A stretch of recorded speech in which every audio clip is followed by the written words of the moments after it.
జై కాశీ విశ్వనాథ్, జై కాశీ విశ్వనాథ్, జై కాశీ విశ్వనాథ్. సమస్త లోకా సుఖినో భవంతు. నమస్తే, మీ చంద్రశేఖర్ మహాదేవ్, కాశీ వారణాసి నుంచి.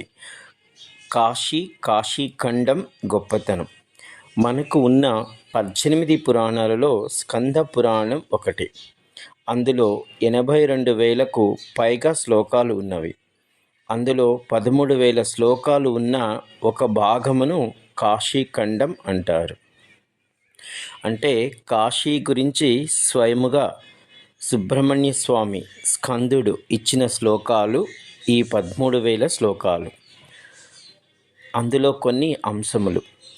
మానవుడు కోటి జన్మలెత్తిన కాశీ గురించి అణువంత కూడా తెలియదు.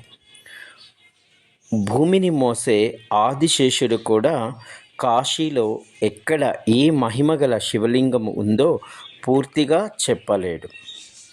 కాశీలో 47,000 కోట్ల శివలింగములు కలవు అని కాశీఖండంలో స్కందుడు చెప్పబడి ఉన్నాడు.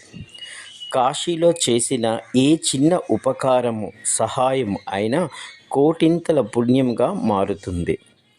కాశీ అంటే సమస్త దేవతలకు, వారి లోకాలకు రాజధాని వంటిది. కాశీలో ఉన్న క్షేత్రాలు, తీర్థాలు, పీఠాలు, శివలింగములు 7 లోకములో ఎక్కడా ఉండవు. 7 లోకాలకు కాశీ నాభి వంటిది. బ్రహ్మాండములో ఎక్కడ లేని వేదముల, ఉపనిషత్తుల, అన్ని మతముల సారములు, యంత్ర, తంత్ర, మంత్ర, తత్వ, యోగ, ధర్మశాస్త్రముల సారములు ఒక్క కాశీలోనే పరిపూర్ణముగా ఉన్నవి అని కాశీఖండంలో చెప్పబడి ఉంది.